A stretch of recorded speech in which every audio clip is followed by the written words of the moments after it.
Hey everybody, so we're live on Instagram Live, waiting to go live on Facebook. So excited that you're here. I think we're live. Okay, you guys there? Oh, this is very exciting. So they have changed. Okay, here we go. We're here. Hello. So I'm Hunter Kelly, and I just wanted to welcome everybody to this chat. We are talking about my interview with Barbara Mandrell, which just came out today. And it's so exciting because she has a new dance remix out called Sleeping Single in a Double Bed, the Dave Odd remix. So, a little bit of background on how this happened. You'll see me, I'm talking here on Facebook and then talking here on Instagram. So, um, let me make sure that everybody be sure and leave questions or comments in the section, whatever you want to know. But I'm just going to tell you a few things about Barbara and how this remix came to be. So, some of you may know that Barbara has a really big fan in a guy named Clint Hyam, who was like a huge fan of hers in her fan club and everything, who now is like the biggest manager in country music, manages Kenny Chesney. But he was really instrumental in the album that came out a few years ago. She was Country When Country Wasn't Cool, which I know a lot of you will remember. And so now that album helped her get into the country music hall of fame. Sorry about that. My dogs are barking. But so that helped her get into the Country Music Hall of Fame. And so now we have the remix, which is out, and it's very exciting. This is actually the preamble to her coming into doing a lot more. Well, not exactly her, but her catalog coming to streaming. So as you saw in the article, there's a lot more songs and albums that are going to be coming to streaming very soon. I think they're going to announce more details on that tomorrow. But really, this remix was just to breathe some new life into Barbara's catalog a little bit. You know, she hasn't really done much since she retired in 1997. And so, really just wanting to breathe some new life into her catalog, as I said. And so that's how the remix came to be.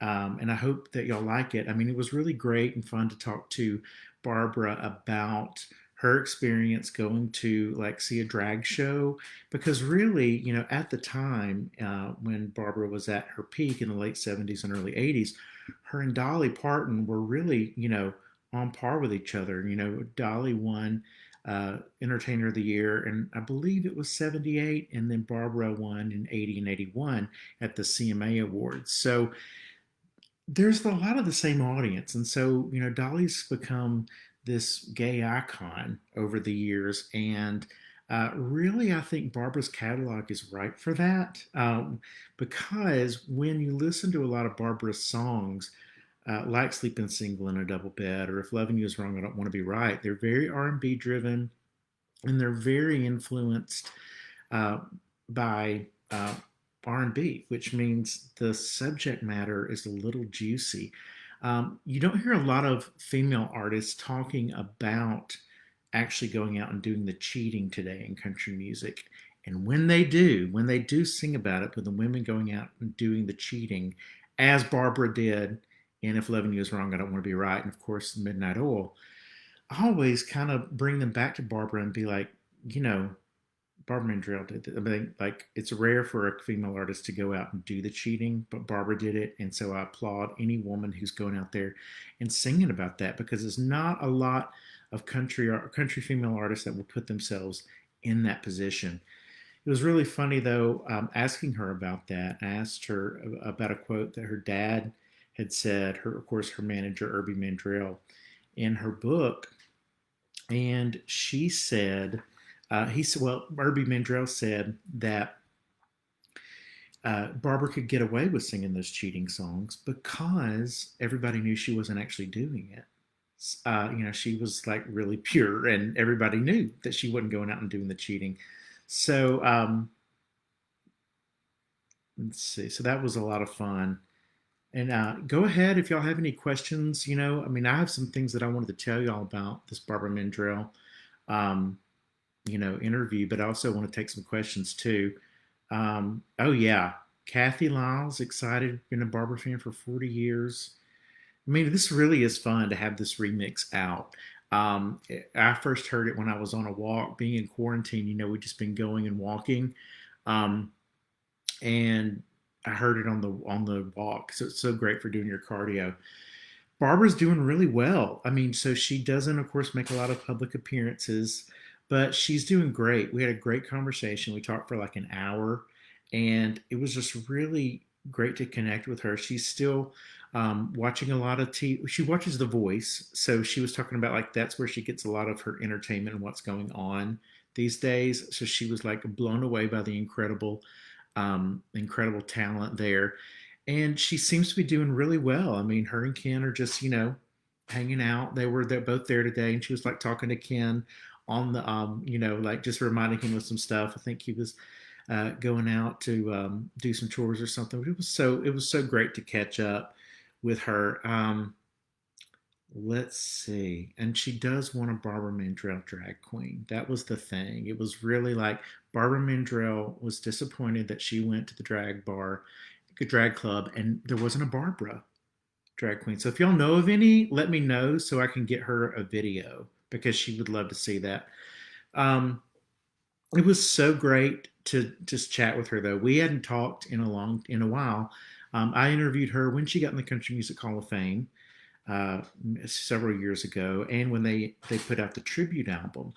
So this is the beginning of a new kind of push with Barbara's catalog to kind of reintroduce her to a new generation of fans. And she was very excited about more of her music coming to streaming services.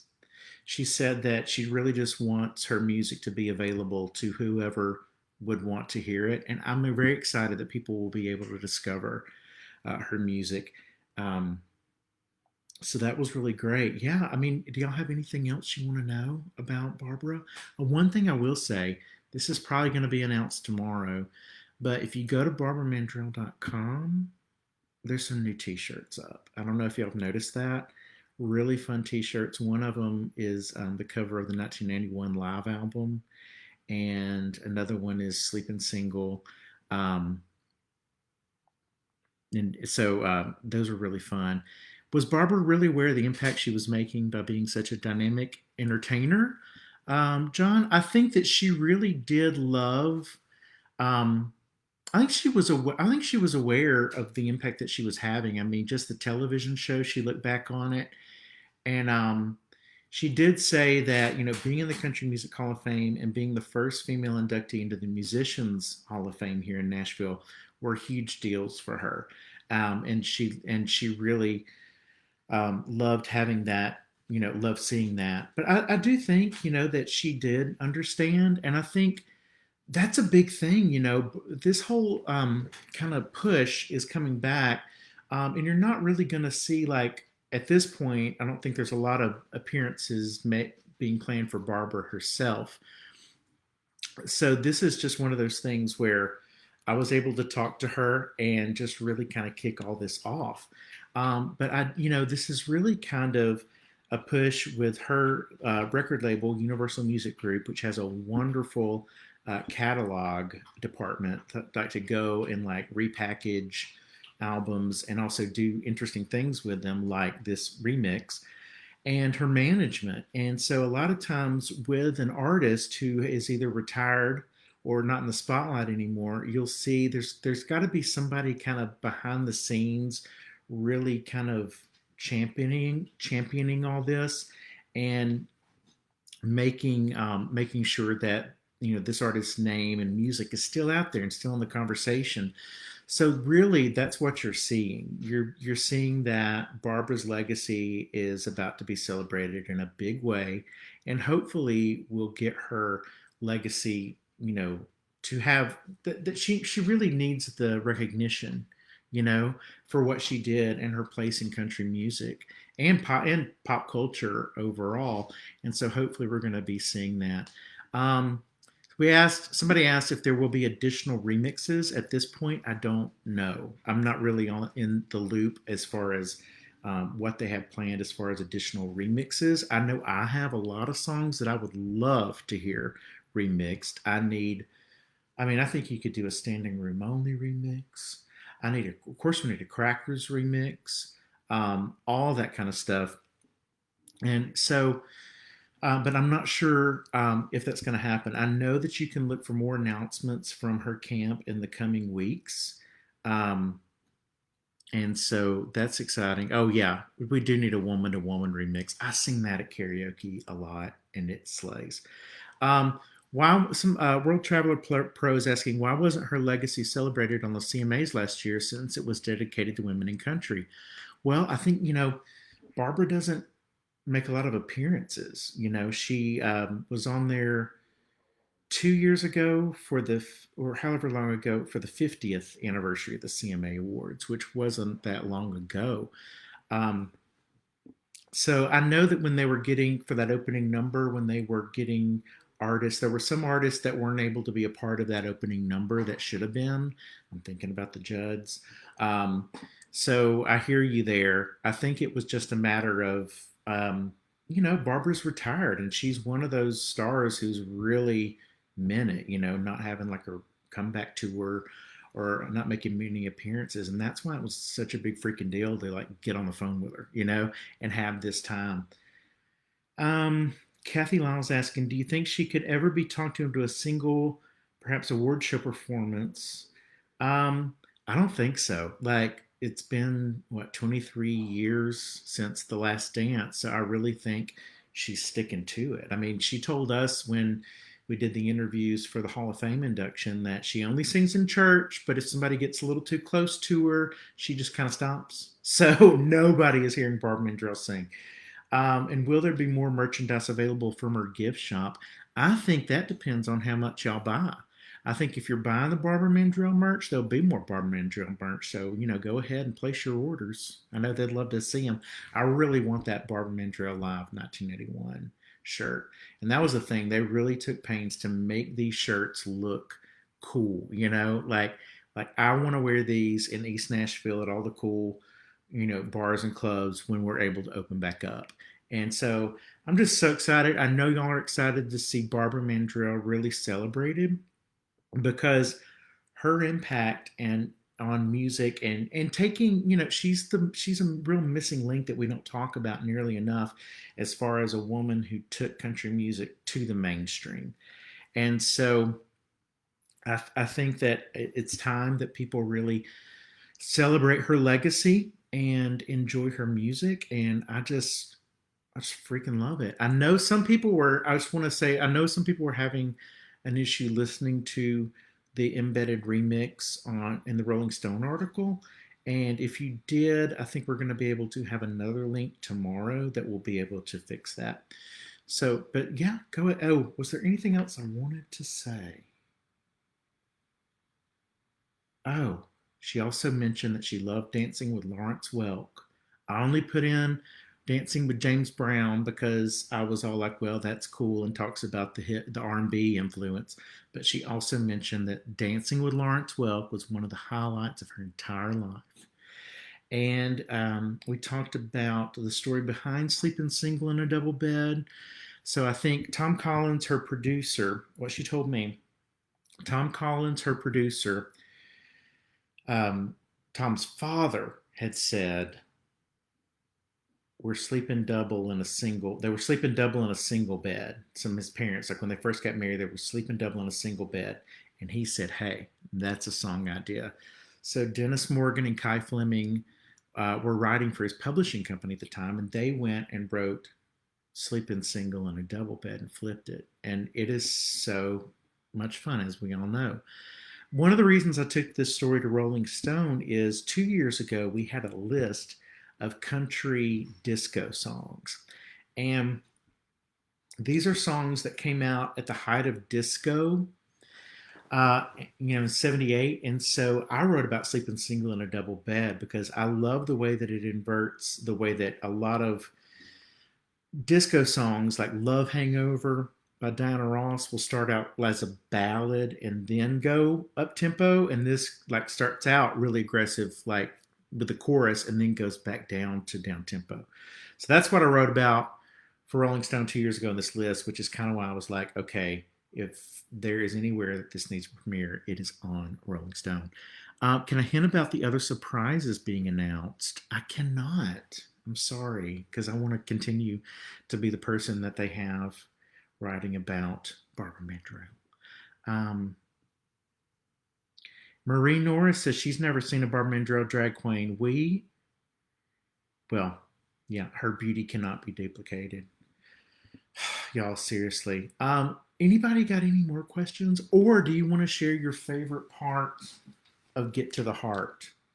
Because I went back and reread it to get ready for this, and a lot of fun stuff in here. Of course, about the wreck, but in 1984 that really changed her life. But I didn't want to talk about that. We didn't even really mention it because I feel like, this is a celebration of her music, her contribution. So the Sleeping Single download should be available. I know it'll be available Friday for download. So you can go ahead and remix it.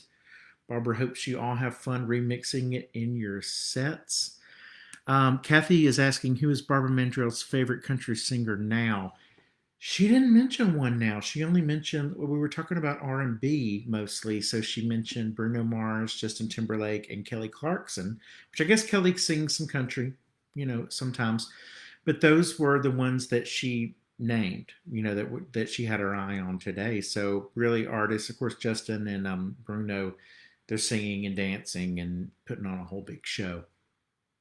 So, okay, well, do you guys have any other anything else you want to know? The Sleeping Single remix is available now to listen to, stream on Rolling Stone, of course, and then tomorrow you can get it.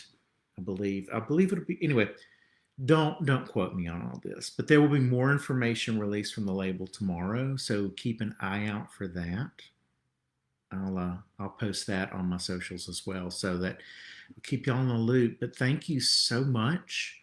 And yeah, if y'all have any other questions, just let me know. Hit me up. This has been fun. I didn't think I'd be able to. Oh, barbaramandrell.com. There's just been a store launched with t-shirts, and hopefully this is just the beginning. So the t-shirts are amazing. Cannot deal with how cool those t-shirts look. Also, there's a lot more albums coming to streaming. So I'm not really sure which ones. There's some that are still being worked out, but I think a good clue will be if you look on barbaramandrell.com and look in the music section. Okay? If there's an album there, there's a good chance it might be coming to streaming soon. Just saying. Okay. Well, thank you so much. And as always, we got some. Do you think that sometime in the future, when it is safe, Barbara would do a fan meet and greet? I think she could be maybe convinced to do one for charity, for an organization that she believes in. I know that she was really just praying for everybody during this time, really concerned, with like all the the lives lost and the economic fallout. That she was really just, and I'm just reading over here. Questions are really popping off on Instagram. So she was really concerned for everybody and praying for everybody and hoped that everybody would be able to have a good time listening to this remix. Any feedback from other stars? I told Trisha Yearwood I was interviewing Barbara, and she just said that Barbara's a good egg, and she can't wait to hear this new music and read the interview. I know Shane McAnally's been freaking out because Barbara's one of his all-time favorites. So people are, other stars are excited for a little bit of Barbara action. Not that way though. You know what I'm talking about. I'm not talking about if loving you is wrong, I don't want to be right situation. What did she tell you? Did she tell you anything nobody has known about her? I don't know. I mean, it was really, I think the big thing was the drag show. I mean, going to see a drag show at a play, the drag bar here in Nashville. I don't think she's never been asked that, and nobody would think to ask her that. So I think that was really the big thing. But most of the time, I think she's got. Oh, we did. I got to tell y'all this. Y'all will love this. Come here. Come here.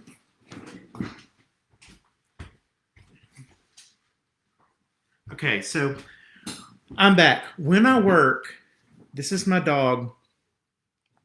Oh, on barbamandrell.com, go to the store. They're there. So this is my dog, and his name is Mandrell. He's actually named in honor of Barbara because he's a blonde Dotson, and so Barbara found out. Of course, I told her, I was like, "Well, listen, I got to tell you, I don't know if this is professional, but I have a dog named in honor of you." So this is Mandrell, and Barbara lost her mind and is now deemed herself Mandrell's godmother. So this dog is really blessed. Anything else happening in the future besides the digital releases, concert footage released digitally? Maybe I know I would love to see that. I think there's going to be. I think right now the focus is on just getting her catalog on the streaming sites, but I know that there's going to be more stuff going on, and I know that they are excited for all of you to be interacting. And so go ahead, and I think you can contact them on our website. So just let them know, and through social media, all of her social media accounts. So they are monitoring those. So just let them know any kind of requests you've got through those channels. Yes. Okay. Well, Mandrell and I thank you all for this, and this will be uploaded soon. So yes, we will. We'll tell her how much her fans love and appreciate her. And I'm just excited for more people to discover Barbara. So it'll be great. Well, thank you so much. Thank you. And yeah, if y'all have any other questions, let me know. Unreleased music? Not at this point. I don't think so. Mm-mm. Just really, getting filling the holes in her catalog on streaming services so that people can get it now is the big push. I do believe. Awesome. Thank you. Talk to you soon. Say bye, Mandrell. Bye. Ah.